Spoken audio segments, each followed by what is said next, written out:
para, todo el tiempo está Jesús activo trabajando. Y eso es lo que nos muestra el lado de Marcos, ¿cómo se llama esa cámara? De Marcos nos está mostrando a Jesús como el trabajador, el siervo que no para todo el tiempo, ¿sí? Que dice que después de aconteció ese evento de la mujer de flujo de sangre y de Jairo, dice que vino a casa, vino a su tierra, donde él nació, donde estaba su familia, donde estaban sus parientes, sus vecinos, sus amigos de la infancia, los más cercanos, el círculo más de conocidos, si se puede relacionar así para tener el enfoque sobre qué vamos a hablar. Dice que estando allí, vinieron con él sus discípulos. Bueno, seguramente no toda la multitud que estaba en el otro lugar, la otra ciudad, no vino con él, pero vinieron con él sus discípulos. Y entonces dice, llegado el día de reposo, fue a la sinagoga a enseñar como tenía por costumbre. Cada vez que iba a la sinagoga, pues él también participaba, pero siempre estaba ahí en los días de reunión en la sinagoga, que eran los días sábados. Muy bien, y que dice que estaba enseñando. Pero sucedió algo, dice, y muchos oyéndole se admiraban y decían, ¿de dónde tiene estas cosas? ¿Qué cosas, hermanos? Bueno, el denuedo, el conocimiento, la facilidad de hablar la palabra de Dios, pero no una forma como los fariseos o los escribas. Acuérdense que él, en la forma que hablaba, era una forma muy, como hoy en día. Cuando alguien tiene una bonita, una enseñanza, una buena, no solamente la elocuencia, sino algo que cuando está enseñando tenga un contexto bíblico en realidad bueno. Una buena teología, una buena doctrina, una buena enseñanza, y no un texto fuera de contexto, ¿sí? Pues Jesús no enseñaba como enseñaban los fariseos. Los fariseos, ¿qué hacían? Hacían como hoy en día, ¿no? Los hombres que agarran un texto y lo sacan fuera de contexto. Usted escucha a muchos predicadores, incluso del Evangelio, sacan un texto que no tiene nada que ver con el contexto. Si escucha al católico Luis Toro, todo lo que él va a enseñar, usted va a mirar que va a sacar de ese texto algo que no quiere decir, como cuando quiere enseñar que hay purgatorio, cuando quiere enseñar que Jesús es hijo de María y María es como si fuera la madre de Dios, porque él la pone como que María es esposa de Dios, ¿sí? Entonces dice que José no se podía casar con ella porque iba a cometer adulterio. Todo lo contrario, cuando la Biblia nos enseña que José sí se casó con María realmente y consumaron un matrimonio. Pero ¿qué hace ese hombre? Ese hombre está sacando un texto fuera de contexto. Entonces cuando ven aquí a Jesús, mire, Jesús está hablando muy contextualmente. Cuando él saca algo del Antiguo Testamento, lo está dando específicamente para que la gente entienda bien el contexto de la Biblia, ¿sí? Por ejemplo, cuando hablaba acerca del matrimonio, que decía, mas esto no fue así en el principio, y sacaba la escritura. ¿Cómo fue al principio? Que lo que Dios unió, no lo separe el hombre.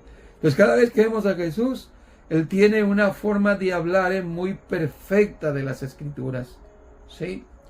Sin ninguna malicia, sin ninguna forma de aprovecharse de a sí mismo como predicador, no buscando su fama, sino tratando de dar a entender el mensaje bíblicamente hacia los oyentes, para que la gente cuando oiga el Evangelio sea salvo por medio de las Escrituras, ¿sí? Entonces, ¿qué dice? Que oyéndole se admiraban y decían, ¿de dónde tiene estas cosas? ¿Y qué sabiduría es esta que le es dada? Y estos milagros que por sus manos son hechos.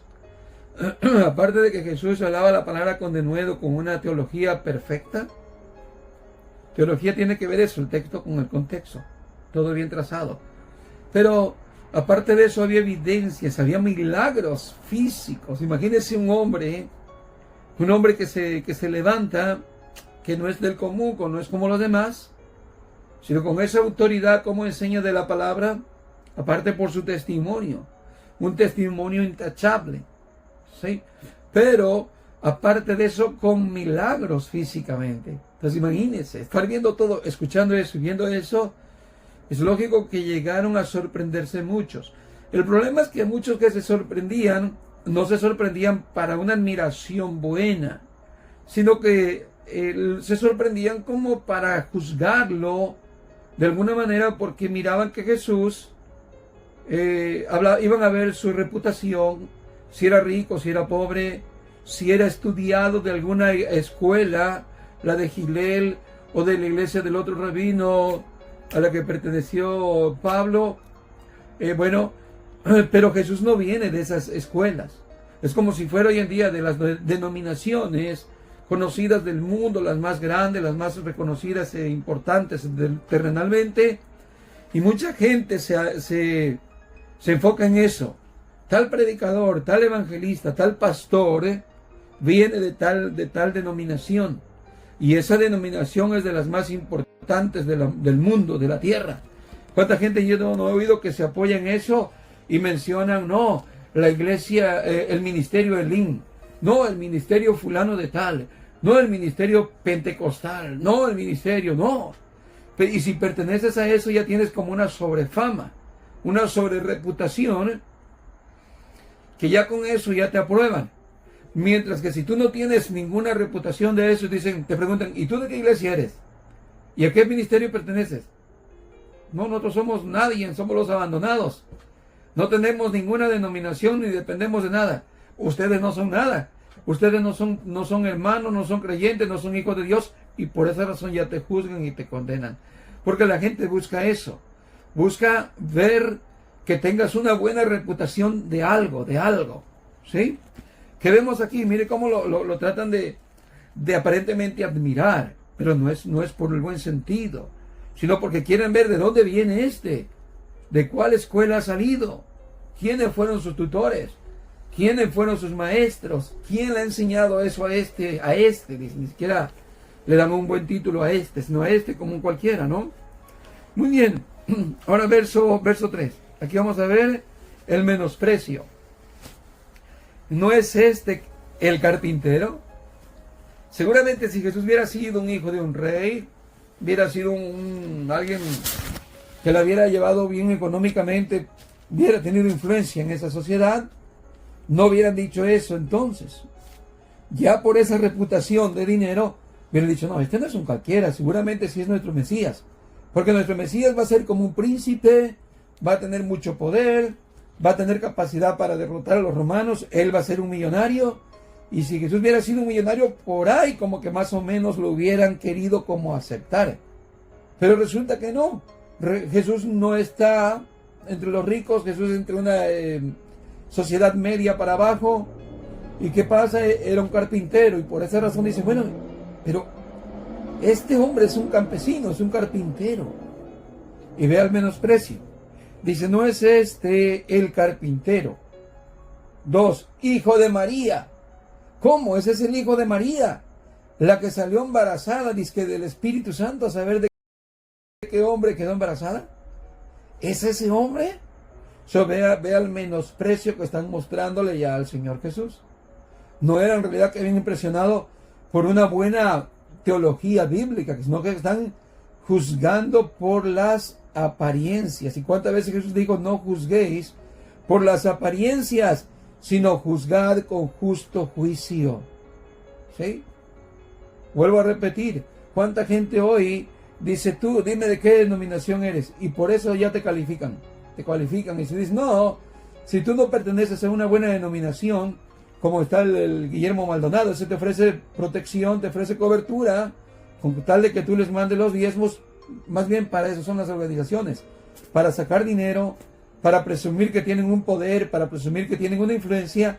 No importa que tú sepas predicar bien, ellos te dan cobertura, te nombran pastor, pero lo que ellos quieren es recaudar dinero. Por eso se hacen esos poderes así de las denominaciones, para recaudar más dinero. ¿Sí? Muy bien. Ahora, ¿qué más dice? Ahora dice, hermano de Jacobo, de José, de Judas y de Simón. ¿Sí? ¿Qué vemos ahí? Que le están sacando toda la familia.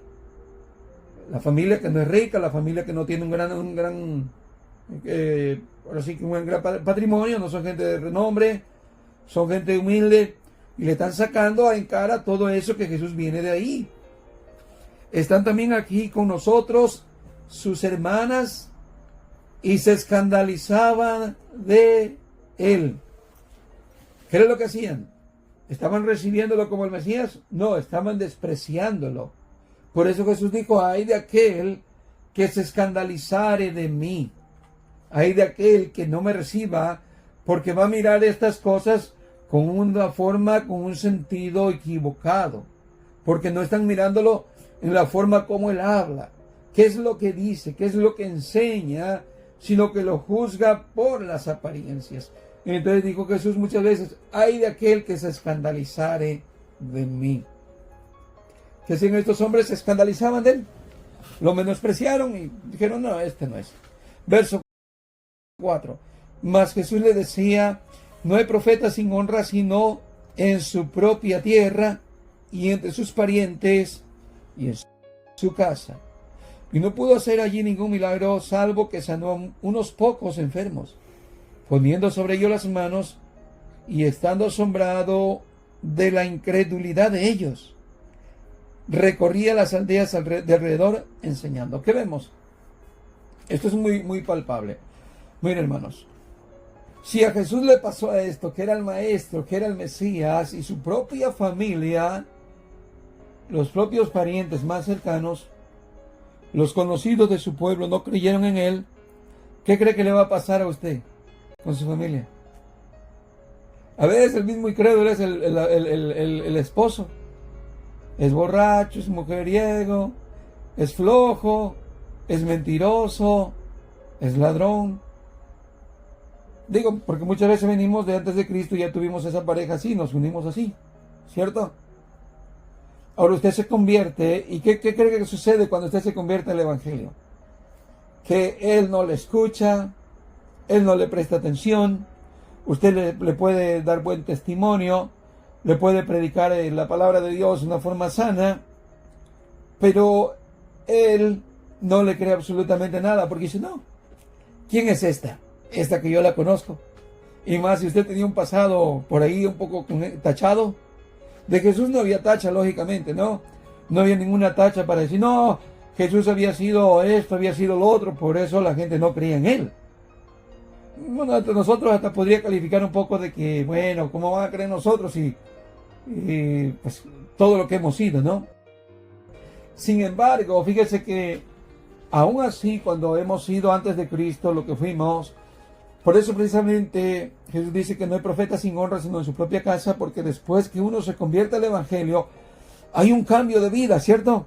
Experimentamos una transformación, dejamos de ser lo que hicimos antes, estamos en una nueva etapa de vida, la vida de un cambio, la vida de una realidad, de que nos ha transformado el Señor, que ahora somos otras personas.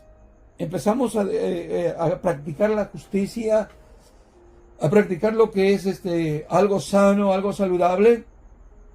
¿Y qué pasa? Ese buen testimonio es como para que la gente de la casa nos diera, ¿cómo se llama? Un crédito, decir, bueno, esta persona en verdad lo que está diciendo lo está viviendo.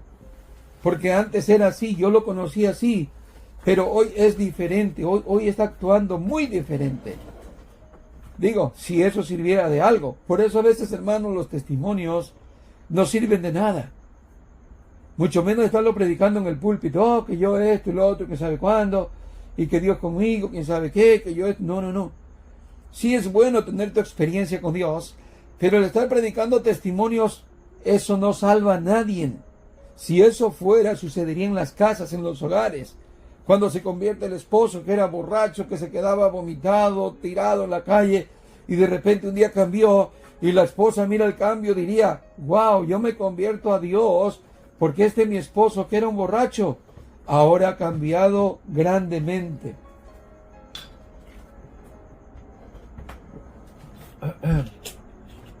Sin embargo, vemos que eso no se da, no sucede así, ¿sí?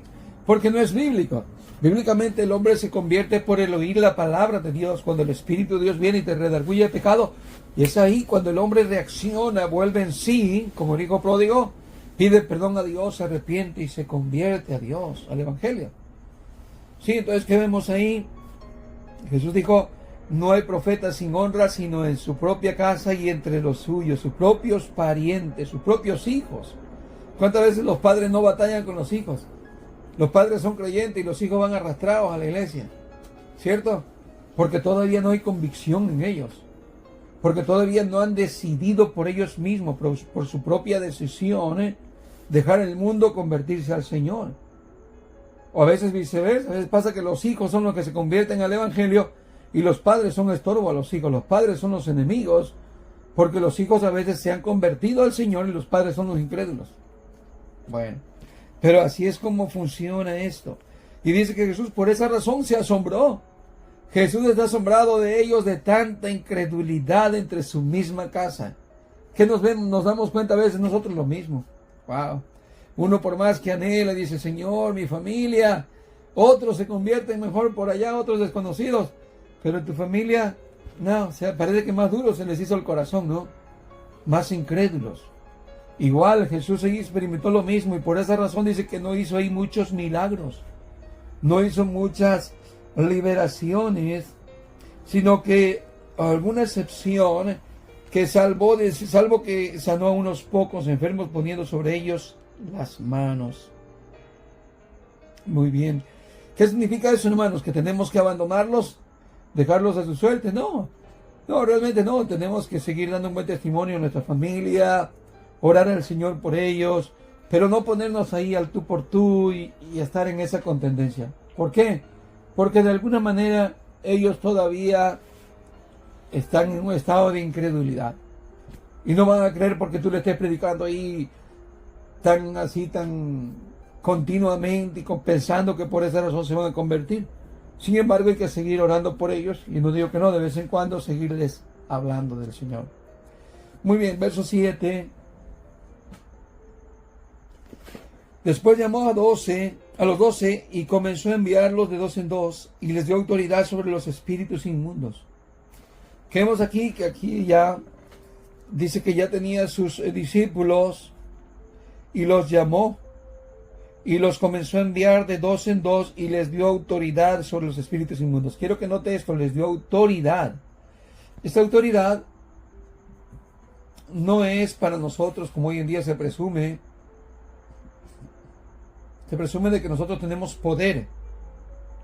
Poder como tuvo Jesús, de que sanaba a los paralíticos literalmente, físicamente, a los que estaban cojos, a los que estaban ciegos, a los que estaban leprosos, a los que estaban muertos. No, nosotros no tenemos ese poder. Sin embargo, hoy pues se ha corrido esa mala enseñanza en el mundo pentecostal, desde hablar en lengua hasta sacar espíritus, sanar enfermos, sacar demonios, y hasta show han hecho por ahí de que han resucitado a algún muerto. Pero todo eso eso es una idea equivocada, porque esa autoridad se la delegó Jesús solamente a sus apóstoles, a sus discípulos. ¿Sí? Y aquí vamos a ver parte de lo que ellos hacían y lo que él encargó. Muy bien, dice, verso 7, dice que los envió de dos en dos y les dio autoridad sobre los espíritus inmundos. Y les mandó que no llevasen nada por el camino. Este mensaje es muy importante. ¿Qué les está diciendo? Que se despojen de todo. No solamente de su forma de creer que son unas personas de talento, son maestros, son personas estudiadas, son personas elocuentes. No. Les está diciendo que se desechen de toda aquella idea, de toda esa altivez que puede haber en el hombre, el ego, acerca del conocimiento que él tenga. ¿Sí? Dice, ¿qué fue lo que les dijo? Que no llevasen nada por el camino. También está tratando de enseñarles de que no van a hacer el servicio a Dios, de comunicar el Evangelio por ambición a algo, ni tampoco van a tener exigencias, ¿sí? Tanto como no cobrar, como no exigir a donde quiera que van a ir a predicar, como hoy en día, como hoteles de lujo, aviones particulares, una cierta cantidad por ir a predicar y las mejores atenciones, aparte de la idolatría que exigen. No, Jesús le está diciendo que se despojen de antemano. Les está dando una encomienda, pero tienen que enseñarse a ir totalmente con un corazón limpio, fuera todo ego de sí, todo ego, todo aquello de que yo quiero comodidades, todo aquello de que yo quiero que se me atienda como debe ser a un siervo de Dios. No. Miren lo que les dice. No llevasen nada por el camino, sino solamente bordones, ¿sí? Ni alforja. Fíjese, ni alforja, ni pan, ni dinero en el cinto. ¿Qué te está diciendo eso? Hermano, que te está dejando como una persona sencilla y humilde. Hay gente que a veces que para viajar, y estoy hablando de nuestro círculo, que somos así pobres, ¿no? Se va a viajar y se lleva una maleta de ropa como que se va a ir un mes, y va 2 días. Y se lleva todo lo que tiene, 5, 6, 7 pares de zapatos, 10, 15 mudas de ropa. Oye, pero si va 2 días. ¿Y qué le está diciendo Jesús? Despójese de todo ego, despójense de toda altivez. ¿Sí? No traten de... Fíjese, no le está diciendo que no lleven ni dinero. Uno ¿dónde va a salir sin dinero? Porque tú dices, es que con dinero, como dice el dicho, con dinero baila, ¿no? Donde quiera que yo voy con dinero, ahí la hago. Yo voy y tengo para esto, tengo para el otro y tengo para el otro. ¿Qué les está diciendo Jesús? No. Ustedes van a cambiar de estilo de vida ahora. ¿Se está entendiendo, hermano, el contexto? ¿Dónde quedamos? Hoy, verso 8. Y sí, muy bien, dice que no llevaran nada, ni dinero, ni pan, ni nada, ¿no? Verso 9. Sino que calzasen sandalias y no vistiesen 2 túnicas. ¿Qué significa las sandalias? Las sandalias representan el caminar, hermanos. El caminar, en este caso, en el Evangelio, en el Señor, en el servicio a Dios. Sino que calzasen sandalias y no vestiesen 2 túnicas. ¿Qué significan las túnicas? Las túnicas significan autoridad. ¿Sí? Cuando la mujer del flujo de sangre, aquí en el contexto que acabamos de pasar, ¿qué fue lo que tocó a ella, hermanos? La túnica de Jesús, porque la túnica simboliza la autoridad. Pero ¿qué le dice Jesús cuando no lleven 2 túnicas? Ustedes no van a depender de 2 autoridades, solamente de una autoridad. La autoridad de Cristo, la autoridad de Dios. Por eso Jesús cuando los mandó, dice que los mandó en su nombre. Por eso dice, me van a representar a mí cuando eres enviado. Son enviados por mi nombre, como representando a un rey. Cuando el rey te enviaba, envías en el nombre de fulano de tal. Por eso en el bautismo dice Jesús que lo bautizasen en mi nombre. Sí, y los mandó que se bautizasen en el nombre de Jesús. También los mandó a predicar en su nombre, en su autoridad. Por eso aquí le está diciendo, no lleven 2 túnicas, que significa, ustedes no están bajo 2 gobiernos, bajo 2 autoridades, están solamente bajo una autoridad. No lo que ustedes quieran hacer, no lo que ustedes quieran predicar, sino se tienen que regir bajo la autoridad de Dios, la autoridad de Cristo. Muy bien. ¿Qué más vemos ahí? En el verso 10. Y les dijo, donde quiera que entréis en una casa, posad en ella hasta que salgáis de aquel lugar. Y si en algún lugar no os recibieren, ni os oyeren, salid de allí y sacudid el polvo que está debajo de vuestros pies, para testimonio a ellos. De cierto os digo que el día del juicio será más tolerable el castigo para los de Sodoma y Gomorra que para aquella ciudad. ¿Sí? Muy bien, ¿qué está diciendo ahí?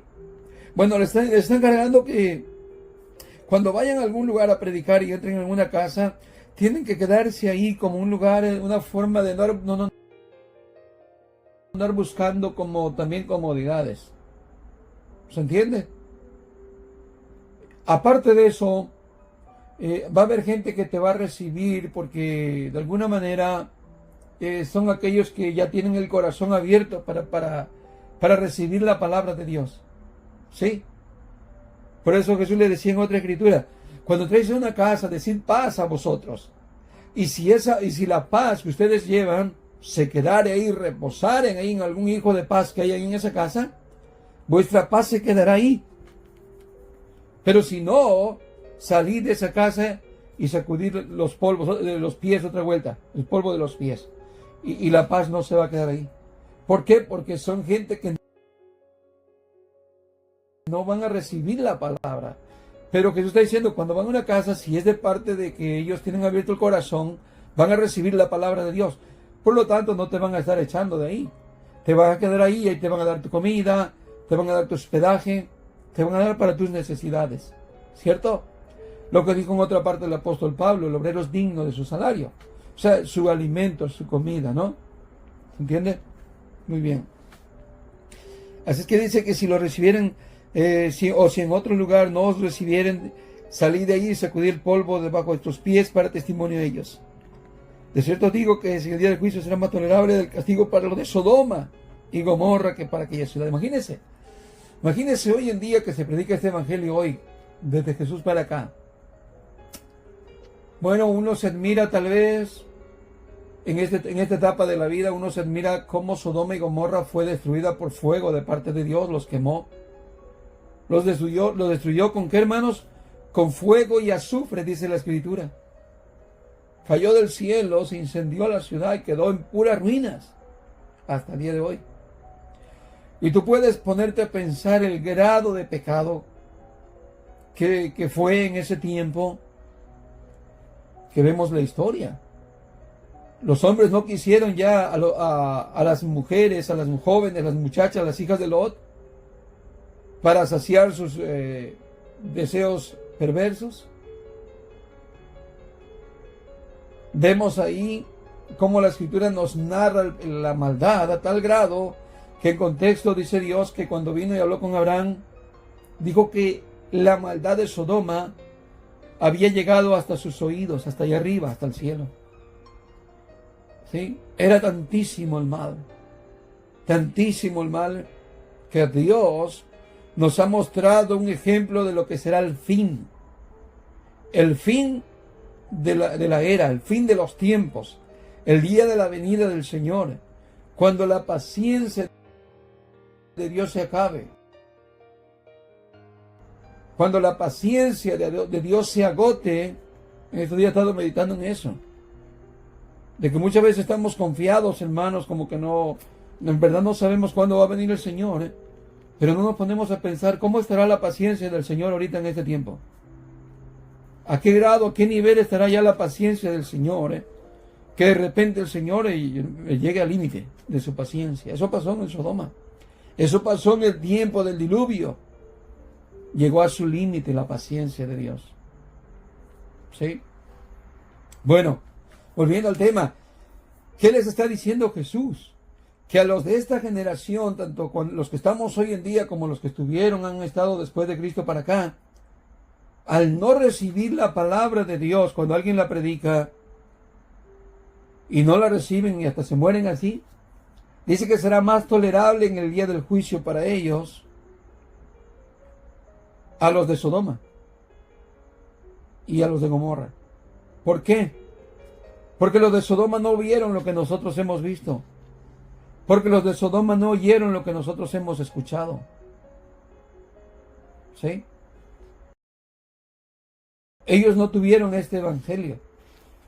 Sin embargo, la sociedad de hoy ha superescuchado el evangelio. Los oídos están repletos, están embotados, tanto escuchar el evangelio. Por aquí, por allá y por donde sea, se ha presentado el evangelio de hoy. Y aunque no de una forma muy correcta en ciertos lugares, pero sin duda el evangelio se ha proclamado en todas las naciones. ¿Y qué ha hecho la humanidad? ¿Qué ha hecho la gente con el evangelio? Se podría decir que la mayoría lo ha desechado.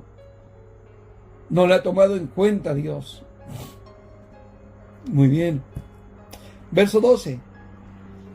Y saliendo predicar que los hombres se arrepientan. ¿Cuál es lo que se debe de predicar? ¿Cuál es el mensaje, hermanos? El arrepentimiento. no prosperidad. No que Diosito te ama y te quiere cumplir todas tus necesidades o hacerte que te vuelvas aquí famoso o que te cumpla todos tus caprichos, no. El mensaje es predicar el arrepentimiento. ¿Sí? Verso 13, y echaban fuera muchos demonios y ungían con aceite a muchos enfermos y los sanaban. ¿Qué vemos aquí? Que ellos tenían autoridad, literalmente ellos sí tenían autoridad para echar fuera demonios. Ellos sí. Y también tenían autoridad para resucitar muertos. Y lo hicieron. Y tenían autoridad para sanar enfermos. Literalmente ellos sí tenían esa autoridad. ¿Sí? De hecho vemos en el libro de Santiago, ¿no? Que ya tuvimos el estudio de Santiago, el libro cortito. De que aprendimos que también cuando había ese tipo de necesidades en aquel tiempo era la práctica. Decía, ¿está alguno entre vosotros triste? Haga ¿qué no? Haga oración. Está otra vuelta, no sé, desanimado, cante salmos, cante himnos. O si está alguien enfermo, vaya con los ancianos de la iglesia, o llame a los ancianos de la iglesia y oren por él ungiéndolos con aceite en el nombre del Señor. Y la oración de fe sanará al enfermo. Esta práctica era en ese principio, cuando los apóstoles estaban al 100 funcionando. Pero luego eso fue perdiendo y no solamente fue Timoteo, fueron otros hermanos que también Pablo los dejó enfermos. Ajá. ¿Por qué? Porque ya iba casi ya bajando su ministerio en todos ellos. Ya habían transcurrido varios años. Tal vez 30 años, tal vez 25 años. Y ya estaba pasando como lo que, digamos, el final del ministerio de ellos. Al final. Y cuando ellos murieron, se cerró el canon de los apóstoles. ¿Cierto? Se cerró. Y ese poder que ellos tenían, también ahí cerró. Sí seguimos creyendo en los milagros. Pero no es que haya un hombre. No hay un hombre literalmente como Maldonado, como Cash Luna, como esas personas que se dan, como ese hombre que tira con su manto y los avienta todos de espalda. Y que es un poder, eso es falso. Eso es falso. Hoy nadie tiene ese poder. No digo que no suceden milagros cuando uno ora por otra persona. Pero el crédito no es a un hombre. El crédito no es a ya no hay apóstol, ya no hay profeta. Ya no hay los discípulos del Señor Jesús. Fueron los discípulos. Muy bien. Marcos 6. Verso 13 dice, y echaban fuera muchos demonios y ungían con aceite a muchos enfermos y los sanaban. Estaba explicando ahí que esas fue las credenciales para los apóstoles, hermanos. Hoy no se crean, hermanos, no se crean de esas iglesias que hacen milagros así y todo eso que presumen que tienen cierto poder y autoridad, porque están con esas ideas de que Jesús hizo esas cosas y nosotros haremos mucho más cosas que ellos, que Él. No. Él lo que trata de decir ahí es que Jesús le predicó a cierta parte de la humanidad, pero nosotros podemos sin duda predicarle a mucho más gente que la que Jesús predicó, porque Jesús murió y fue al cielo después de que resucitó. Pero muchos lo toman literalmente y mayores cosas haremos acerca de como Jesús que hizo muchas cosas, ¿no? Pero ellos incluyen los milagros de resucitar gente, etcétera. Pero eso no nos corresponde a nosotros, en verdad, hermanos. Eso no es más, esa es una evidencia de falsas iglesias, de falsos apóstoles, de falsos cristos. Porque Jesús nos los advirtió que iban a venir muchos en esa manera, diciendo, yo soy el Cristo, yo tengo ese poder, yo tengo esa autoridad, la misma autoridad de Jesús, Él me la da. Y que Dios hace milagros por medio de mí. No, hermanos. Es más, por eso mira lo que dijo Jesús, para identificar a los falsos cristos, falsos maestros y falsas iglesias que son sinagoga de Satanás. Dijo, donde estuviera el cuerpo muerto, ahí estarán también los opilotes. ¿Sí? ¿Quién es el cuerpo muerto? Es ese falso profeta, es ese falso maestro, es ese falso líder. Porque está enseñando algo incorrecto, algo antibíblico. ¿Sí? Y los opilotes son los que están comiendo ahí el montón. Puros muertos, puros ciegos, lamentablemente, se están alimentando del cuerpo muerto. ¿Sí? Bueno. Volviendo a la escritura, dice que ellos ungían los ungían con aceite a los enfermos y los sanaban. En aquel tiempo, digamos, a ver, el aceite, muchas veces el aceite fue utilizado como un símbolo de medicina, ¿sí? De medicina, claro, pero aquí lo que constaba era la oración, lo que en realidad tenía autoridad y era más efectivo era la oración. ¿Por qué? Fue lo que nos dijo Santiago. La oración de fe sanará al enfermo. ¿Sí? Que en realidad el aceite lo utilizaban como algo simbólico. ¿Sí? O algo representativo. Como hoy en día, por ejemplo, usted va y le han recetado alguna pastilla que es buena para la infección. Usted dice, bueno, me voy a tomar la pastilla, Señor, en el nombre del Señor. Todo va a estar bien, Señor, creo en ti. Hace su oración y la oración de fe es la que le va a traer más que nada la sanidad. ¿Se entiende? Usted no está depositando su confianza en el líquido, en lo literal, en lo físico. Usted ha depositado su confianza y su fe en el Señor. Y puede utilizar hoy un ungüento, puede utilizar una crema, puede utilizar una pastilla, una inyección, y con eso recibir una sanidad. ¿Se entiende? Un tratamiento, un proceso, un tratamiento largo. Y dice, pero en el nombre del Señor, ya sea medicina natural, medicina científica, pero en el nombre del Señor confío en el Señor. Hay gente que se aferra a pura fe y no va al doctor, no va a tratarse, pues no, yo con mi fe, con mi fe, con mi fe. Pero esa es una persona que quiere presumir más bien. Pero muy sencillamente tú puedes ser una persona de fe. Sí, bueno, creo que esta pastilla, este mejoral me va a ayudar. Es bueno, creo que es bueno, no me afecta, lo voy a tomar. En el nombre del Señor voy a estar bien mañana. ¿Se entiende? Muy bien. Que vemos que con el tiempo, esa representativa que tenían los discípulos, que a ver, yo creo que el Señor se los dio como para que llamaran la atención a la época. Que no solamente oyeran la predicación, sino que también vieran los milagros que hacían literalmente. Que vieran la autoridad que tenían por el quien los había enviado.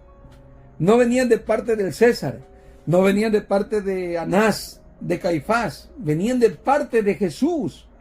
Por eso cuando Pedro y Juan los retuvieron, ¿se acuerdan que los llevaron a la cárcel? ¿Y qué les dijo Pedro? ¿Por qué se nos acusa?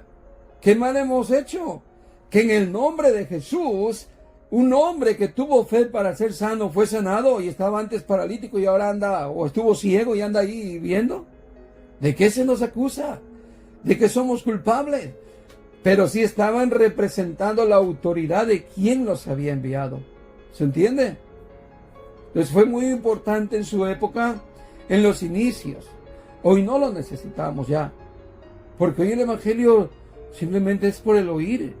Claro, ellos lo necesitaron para que vieran que eran verdaderos testigos de Jesús. Verdaderos discípulos. Por eso el apóstol Pablo habla y dice que él no es menos que los demás apóstoles, aunque él no estuvo con el Señor. Porque él no fue enseñado por hombre, sino que fue enseñado por Jesús. Igualmente contaba con las mismas credenciales. Pablo sacando demonios, Pablo sanando enfermos, Pablo resucitando muertos, Pablo con el denuedo, el conocimiento que Jesús le dio acerca del Evangelio. ¿Sí? Entonces, ese era el requisito de verdad ser un apóstol o de verdad ser un discípulo de Jesús. A ver, hoy en día, que esos que te dicen que tienen el poder, a ver si es cierto que ellos demuestren, que vayan y saquen a alguien de la tumba, que vayan a un hospital, que sanen a alguien que está enfermo de alguna enfermedad incurable, de SIDA, etcétera, cualquier enfermedad, que vayan ahí. Va a ver que simplemente no lo van a poder hacer porque no tienen las credenciales de un apóstol. No las tienen. Para ser un verdadero apóstol de Jesús tuvo que haber estado con Jesús, a excepción del apóstol Pablo, pero sí tenía las credenciales. ¿Sí? Pero luego eso fue cediendo, se fue cesando. Cesó. Eso ya cesó. Pero seguimos pidiendo los milagros. Cesó. Porque ya con el tiempo Pablo ya no andaba haciendo este tipo de milagros. ¿Y qué le aconsejó a Timoteo? Tómate un vinito. No te emborraches para que te olvides del dolor.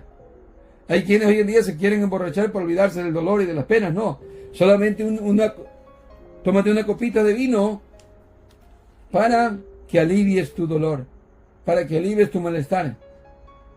¿Sí? No tiene que irse de cucharada y decir, no, ya estando bien embriago se me fue todo el dolor, ya no siento nada. No. Muy bien. Seguimos adelante, el versículo 14. Oyó el rey Herodes la fama de Jesús, porque su nombre se había hecho notorio, y dijo: Juan el Bautista ha resucitado de los muertos, y por eso actúan en él estos poderes. ¿Qué vemos en todo este recorrido? Que Jesús ya tenía mucha fama. Gente, multitudes, ¿sí? Se agolpaban. Entonces, ¿qué pasó cuando oyó el rey Herodes la fama de Jesús? Porque su nombre se había hecho notorio. Y dijo: Juan el Bautista ha resucitado de los muertos, y por eso actúan en él estos poderes. ¿Quién pensaba Herodes que era? Juan. ¿Sí?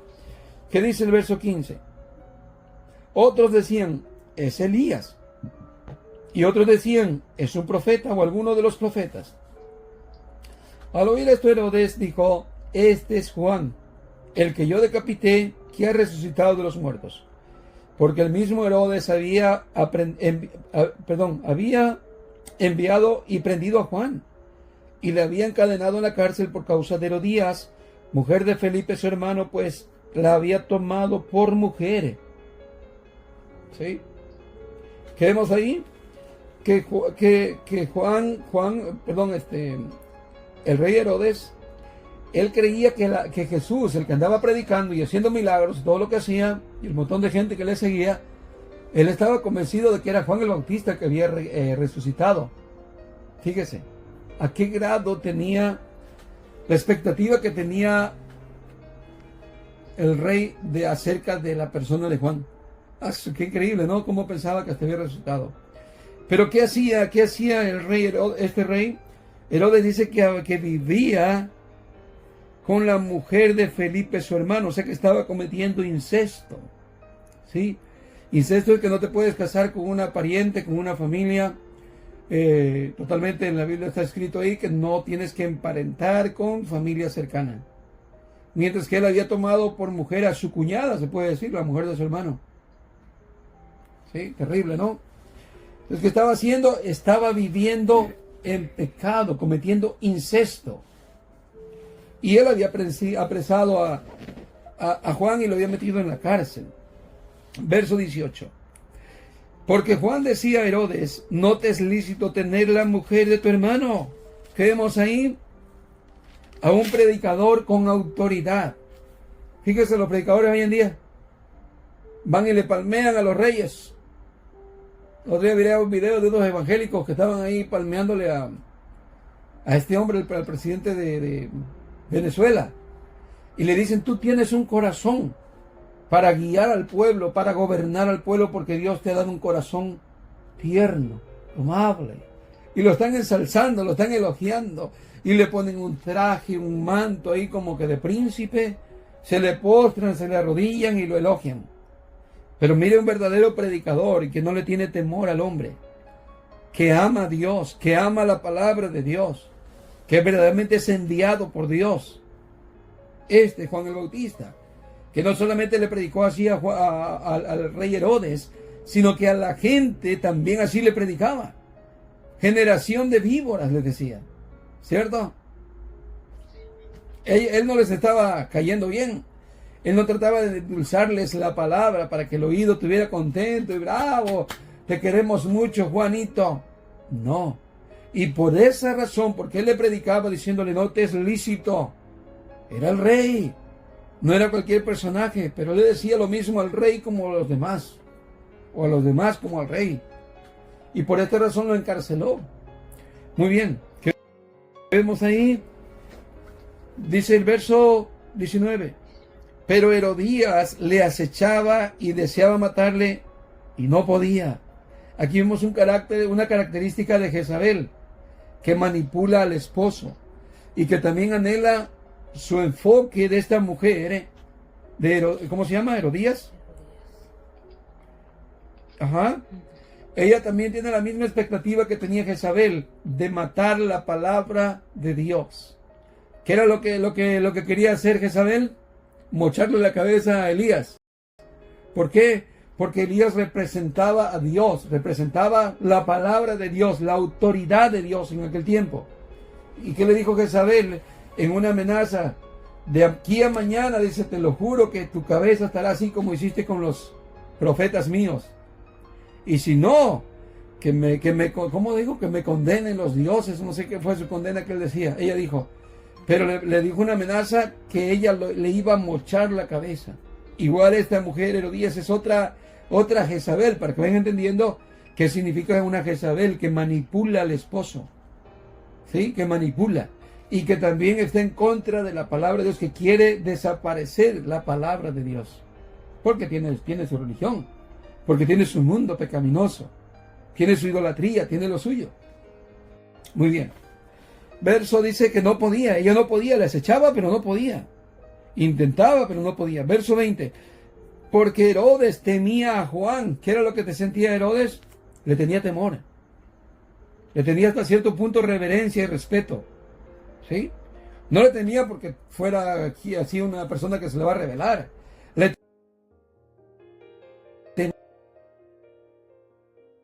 porque vio que era un hombre de autoridad, era un hombre de Dios. Dice, porque Herodes le temía a Dios sabiendo que era varón justo y santo. Ese tiene que ser el testimonio que nosotros debemos dar a la sociedad. Como iglesia tenemos que representar eso. Varones justos, temerosos de Dios, de un buen testimonio, de una buena expectativa, ¿sí? No que hablen mal de nosotros. Miren, los cristianoides son lacras, son ladrones, son chismosos, son mal hablados, son iracundos, se mezclan con pleitos con los mundanos, ahí en la calle están pitándose y le dicen, quítate de acá, y traen el pescadito atrás y todo eso, pero no, eso es mal testimonio, ¿sí? Mire lo que dice aquí, que Herodes le tenía temor a Juan el Bautista, porque no lo vio como un simple hombre. Acuérdense que en contexto ya había oído de la fama de Juan, que era como Elías. Muchos creyeron que era Elías. ¿Y Elías quién fue? Fue un hombre también de bastante respeto. Que cualquiera que iba con Elías le hacía descender fuego del cielo. Entonces cuando oían de eso de Juan decían, es Elías. Es Elías, y hasta cierto punto eso significaba que tenían algo de reverencia, de respeto hacia él. ¿Sí? Muy bien. Verso 19, 20. ¿Cuándo quedamos? 20. Porque Herodes tenía a Juan sabiendo que era varón justo y santo y le guardaba a salvo. Y oyéndole se quedaba muy perplejo, pero le escuchaba de buena gana. Fíjese hasta lo que hacía. Hasta lo escondía para que no lo mataran ya en ese aspecto que lo tenían ganas de matarlo a la mujer. Hasta él mismo lo cuidaba. ¿Por qué lo cuidaba? Porque lo escuchaba de buena gana. Le gustaba la prédica de Juan el Bautista. Le encantaba. Es como muchos cristianos van a la iglesia y salen contentos. ¡Gloria a Dios! Tuvo buenísima la predicación, pero al otro día ya andan con Juana la cubana y andan con todo su show y su mundo. Pero en el día del culto la gozaron y aplaudieron. ¡Wow, hermano! ¡Gloria a Dios! Decía un hermano cuando veníamos de una campaña una vez, que me entierren en la tierra, hermano, que me bauticen en el polvo, decía ahorita, porque hoy estoy convencido. Al otro día ya era el mismo mundano. Solamente en ese día experimentó eso y el otro día ya era el mismo. ¿Se entiende? Así Herodes. Herodes le encantaba escuchar, iba por ratitos a la cárcel o lo mandaba a buscar. Ven, Juan, háblame de Dios, háblame de Cristo, háblame del Mesías. Pero resulta cuando el Mesías está en las narices de Juan, del Herodes, lo único que le dice, a ver, hazme un milagro. Es lo único que le pide. En vez de ahora haber escuchado de buena gana a Jesús, no, a ver, muéstrame un milagro, también le pide. ¿Por qué? Porque son de aquella gente de que oyen la palabra de Dios, pero por un lado le entra y por otro lado le sale. ¿Se entiende? Aquellos que dicen, hermano, ya, hoy me bautizo, hermano, y de aquí en adelante puro Cristo, y yo voy a participar en la iglesia, y yo esto, y yo lo otro, y acá, y le prometo que no voy a fallar en ningún estudio ni en nada, yo voy a estar ahí todo el tiempo. Y pasaron los días y fue puro pura emoción. ¿Se entiende? Muy bien. Entonces dice que lo oía de buena gana. Verso 21. Pero venido un día oportuno en que Herodes, en la fiesta de su cumpleaños, daba una cena a sus príncipes y tribunos y a los principales de Galilea. Era pura gente de reputación. ¿Qué se celebraba, hermanos?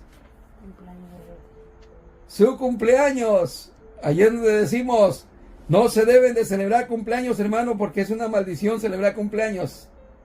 ¿Sabe quién practica eso? Los testigos de Jehová. ¿Y yo qué culpa tengo cuando yo cumplo mi año? Gracias a Dios. Me puedo comer un pastelito, me puedo salir a comer, o me pueden hacer una fiestecita aquí en la casa, matar el chivo, que vengan mis hermanos, mis amigos. ¿Qué culpa tengo yo de que Herodes mandó, o no Herodes, sino la mujer de Herodes mandó a matar a Juan el Bautista? ¿Qué culpa tengo yo? Dígame. Ah, no. Pero los testigos de Jehová de ahí agarraron la doctrina. No se debe celebrar cumpleaños, porque es una maldición celebrar cumpleaños, no se debe. La Biblia lo prohíbe, dicen.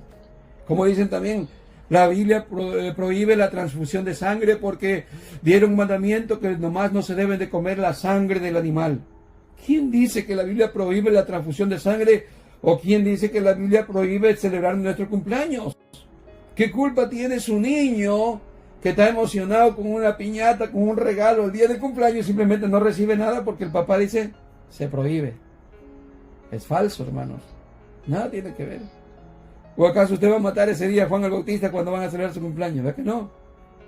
Pero ahí es donde salen las malas enseñanzas, las malas doctrinas. Y a veces estamos perdiendo la alegría, la bendición de, oh, mi cumpleaños, que sea pobremente, pero pues no sé, una gallina, algo sale ahí para comer y un pastelito que sea chiquito y te la pasas bien, ¿sí o no? Quedan recuerdos bonitos de tu infancia o de tu vejez, está la foto, pero si no celebras nada, no tienes nada de recuerdo bonito. Se pasó el tiempo. ¿Cierto, hermanos? Ya quiero que llegue mi cumpleaños, viene en enero. Ahí se anotan. Hermanos, que no son bíblicas. Son cosas de gente que se le ha metido a la cabeza. Aparte del legalismo, pues, pero cosas locas. Cosas que no son bíblicas. Muy bien, verso 22. Entrando la hija de Herodías, danzó y agradó a Herodes y a los que estaban con él en la mesa. Y el rey dijo a la muchacha, pídeme lo que quieras, y yo te lo daré. Y le juró, todo lo que me pidas, te daré hasta la mitad de mi reino. Saliendo ella dijo a su madre, ¿qué pediré? Ella le dijo, la cabeza de Juan el Bautista. Entonces ella entró prontamente al rey y pidió diciendo, quiero que ahora mismo me des en un plato la cabeza de Juan el Bautista. Y el rey se entristeció mucho, pero a causa del juramento y de los que estaban con él a la mesa, no quiso desecharla. Y enseguida el rey, enviando a uno a la guardia, mandó que fuese traída la cabeza de Juan. Y el guardia fue, le decapitó en la cárcel y trajo su cabeza en un plato y la dio a la muchacha, y la muchacha la dio a su madre. Cuando oyeron esto, sus discípulos vinieron y tomaron el cuerpo y lo pusieron en un sepulcro. Qué triste historia, hermano. Pareciera que es una triste historia porque muere una persona muy de valor, hermano, para Dios, para nosotros como hermanos. ¿Cierto, hermanos? Se siente hasta triste este final de este estudio. Ahí como vemos, hermano, una persona limpia, una persona decente, estando preso injustamente.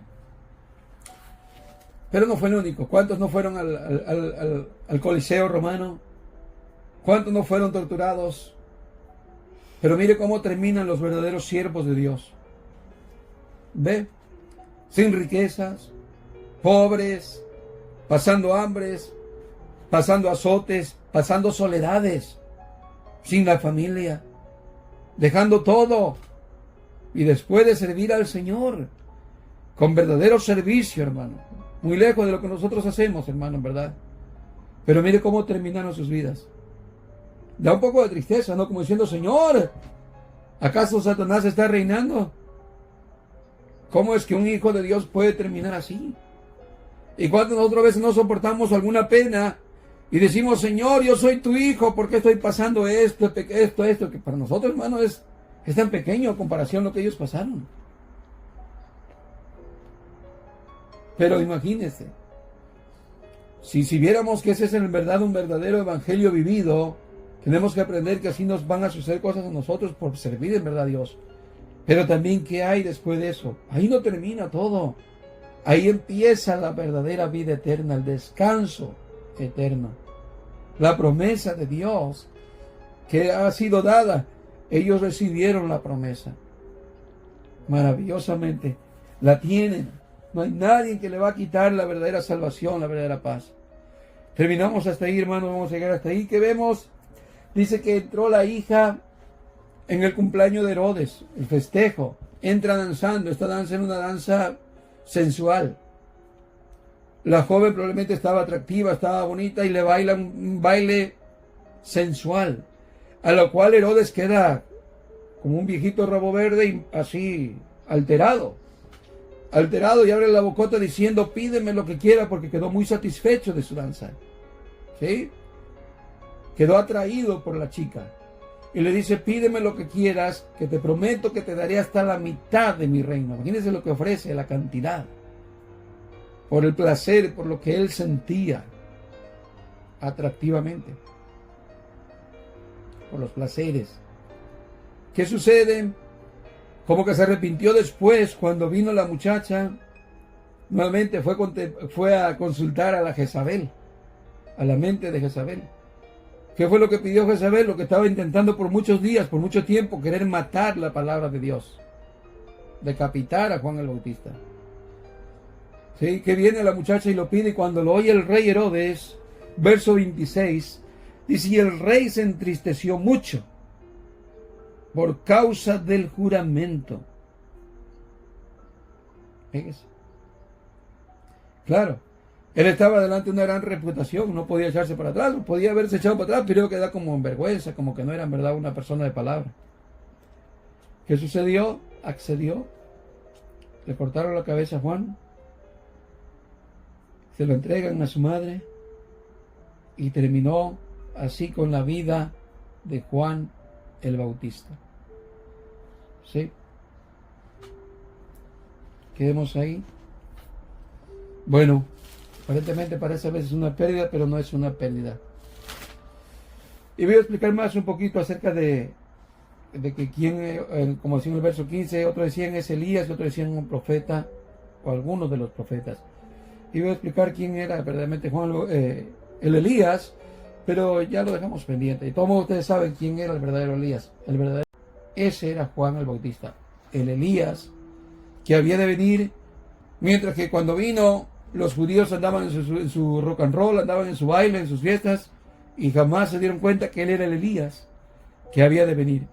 Incluso Jesús estaba en la cruz y decía: Elí, Elí, lama sabactani, Padre, ¿por qué me has desamparado? Cuando Dios se sale del cuerpo de Jesús, humanamente Jesús queda solo, humanamente, físicamente, y es ahí cuando él dice: Elí, Elí, y la gente no entendía lo que decía y decía: mira, está llamando a Elías, pero no, Jesús no era Elías, Jesús es el Mesías. El verdadero Elías era Juan el Bautista. Su carácter, su espíritu, su forma de ser, hasta un poco la vestimenta tenía el parecido a Elías. Sí. Muy bien, hermanos, hasta ahí.